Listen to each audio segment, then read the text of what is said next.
Good morning mga beloved viewers and subscribers.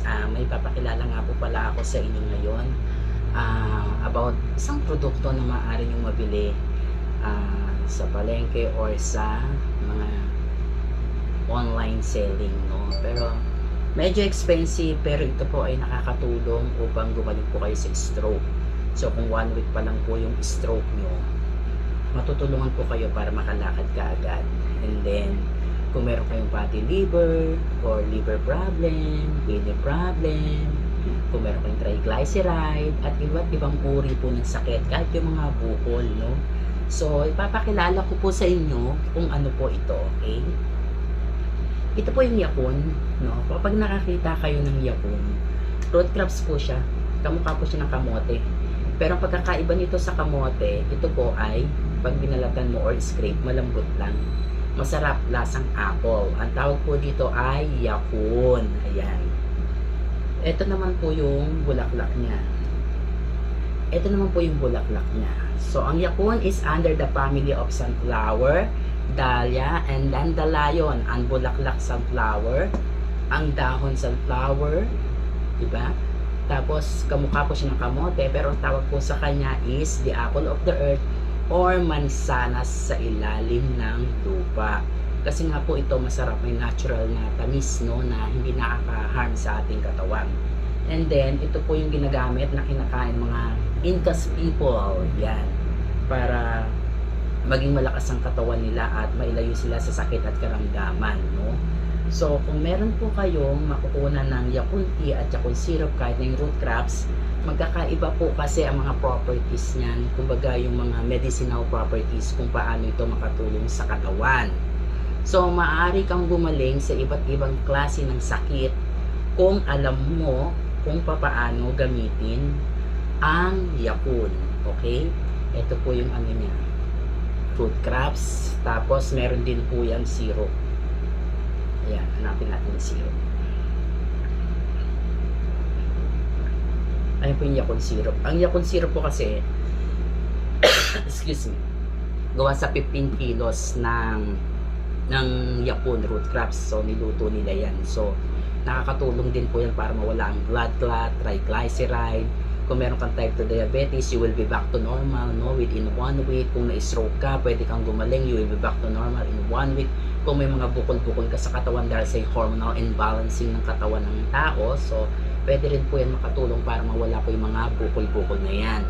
So sa mga interesado na halimbawa gusto pong matuto para gumaling po sa iba't ibang sakit at karamdaman, maaari niyo po akong kontakin sa 0956295887. Okay, para ipapaliwanag ko kung paano po siya ginagamit based po sa sakit na meron po kayo. Kasi malaking bagay kasi ang yakun po ay tinaguri ang superfoods.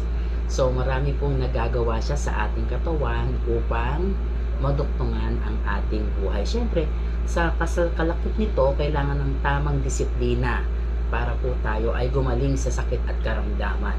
Pwede ka rin naman hindi ma-dialysis kung halimbawa subject ka na for dialysis. No, pwede kang hindi ma-dialysis kung alam mo kung paano gamitin ang yakun, no? Napaka-importante na alam mo kung paano gawin ito. Halimbawa, pati sa obesity, halimbawa sobrang taba, overweight, natutulungan din po ng yakun para maging maganda po ang pangangatawan na hindi po masyadong mataba, hindi naman masyadong mapayat. So, napakalaking bagay kung matututunan nyo kung paano gamitin ang yakun syrup, yakun tea, at saka yakun root crops. Okay, kung meron kang, magbibigay lang tayo ng mga ilang tips, no? So, kung ikaw ay may liver problem, pwede kang maghanap ng yakun syrup. Itong yakun syrup, siguro dalawang kutsara, no, sa umaga, tanghali, gabi. Pero bago mo inumin yun, yung bago ka kumain, kailangan yung 2 kutsara ng yakun syrup, tigaan mo po yun ng lemon. Yung lemon yung maasim. Tapos yun, i-intake nyo po yun ng umaga, tanghali, gabi, 3 times a day bago kumain para makatulong sa inyong fatty liver, no? Tapos ang kailangan nyo lang po doon, umiwas sa mga pagkain, mga dairy products.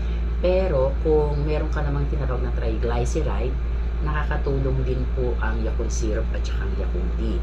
Ang Yakult tea naman, ang nagagawa rin naman niya, so kung tumataas lagi ang blood pressure mo, pwede kanyang tulungan to lower down your blood pressure. Tapos kung may type 2 diabetes ka, maaari kang matulungan ng Yakult tea para mag-lower down ang iyong blood pressure. Pero kung may type 2 diabetes ka, nakakatulong din ng Yakult tea para yung glucose mo sa glucometer is maging tama lang, hindi mataas, hindi mababa. Kasi there are some factor kasi kung bakit tayo nagkakasakit, no? Halimbawa, bakit nga ba tayo nagkakaroon ng blood pressure? Okay. Nagkakaroon tayo ng blood pressure kasi may factor, may pinanggagalingan, no? Halimbawa, number 1, pag walang pera yung tao, nagkakaroon ng blood pressure, okay? So, pero totoo naman yun. Pero talagang pinaka-common reason bakit nagkakaroon ng pagtaas ng blood pressure or tinatawag na hypertension kasi nga, number 1 dito, pag meron tayong cholesterol level sa upper and lower extremities, no? Yung triglyceride is a crystallized cholesterol. So, pero tayong magkaroon ng tinatawag na hypertension. Pag meron naman tayong liver problem, ito po yung halimbawa ng hepatitis A, B, C, D, and E, liver cirrhosis. Tapos, meron tayong natawag na fatty liver. Ayan, pwede rin po tayo magkaroon ng blood pressure. Pag tumataas ng counting ng glucose sa glucometer, no, which is called type 2 diabetes dahil sa wrong lifestyle, no, lumalapot ang dugo natin. Halimbawa, umiinom tayo ng malamig na tubig. Kasi nga, pag uminom ko ng malamig na tubig, mapifreeze ang iyong dugo. So, hirap dumaloy ang dugo sa bloodstream. So, pag uminom tayo ng cold water, tumataas ang counting ng glucose sa glucometer. So, nagkakaroon tayo ng type 2 diabetes. So, kung gusto nating mawala yan, nakakatulong po ang Yakult tea para gumaling po tayo. Or may stone within the kidney stone, kung meron ka mang gallbladder. So, napakahusay po ng Yakult. Talagang legit po ang Yakult. Kaya, sa mga nakatry na ng product ng Yakult, Yakult syrup, Yakult tea, at saka Yakult root crops, ay nako, you will achieve talagang they will achieve positive result. Napakaganda talaga ng Yakult. At the same time, hindi masisira yung internal organ natin kasi nga natural. Gaya ng mga sinasabi sa Biblia, di ba? Ano ba ang tanging gamot sa sakit at karamdaman? Di ba? Ang sabi ng Diyos sa Ezekiel 14:12, ang tanging gamot sa sakit at karamdaman ay nasa halaman daw na kinakain at punong bungang kahoy na kinakain. So, which means, kapag hindi kinakain ng isang bagay, hindi po siya may kukonsiderang gamot. Okay, so kung gusto niyo talagang gumaling, try niyo po yung Yakult, no? Pwede po kayong magtanong kung paano siya para gumaling ng isang sakit.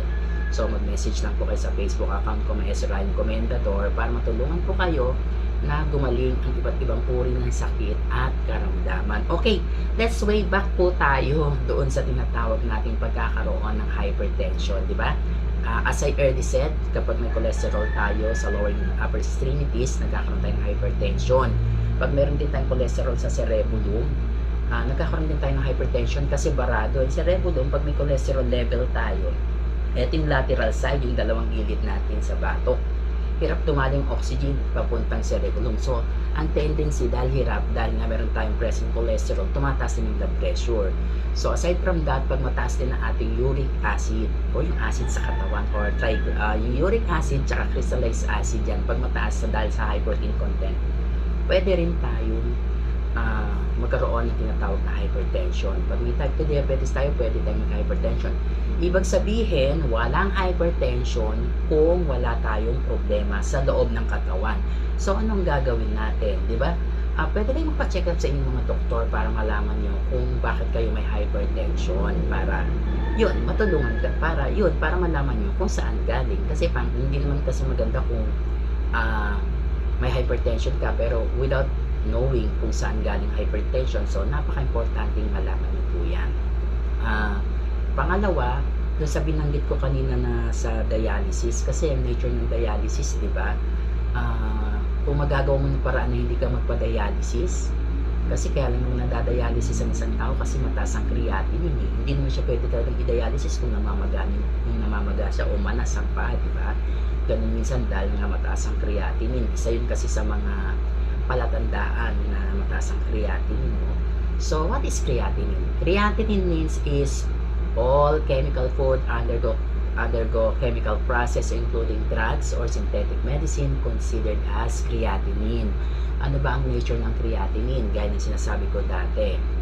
So, pag pinasok sa kidney center ng isang tao, lilinisin ng dugo by using aparato.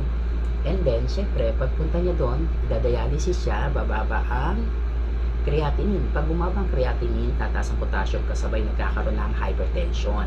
At pag nagkaroon ng hypertension, hindi pwedeng hindi ka magkaroon ng maintenance. Iinom ka ng gamot to lower down your hypertension. Siyempre, uminom ka ng gamot, ang mangyayari, tataas uli ang iyong creatinine. So, balik ka uli sa dialysis. So, creatinine means is a chemical food undergo chemical process including drugs or synthetic medicine. Tandaan nyo po yan para kung magagawa nyo pa rin iwasan na magpa-dialysis, iwasan nyo po. So, ganun lang. Tapos, tamang lifestyle mo. Lahat kasi ng sobra, hindi maganda. So, yun nga, balik tayo dun sa yakon. Kung gusto nyo gumaling sa sakit at karamdaman, maaari nyo po akong kontakin sa Facebook account kong Maestro Ryan Comendador or i-text na ako sa 095629588787.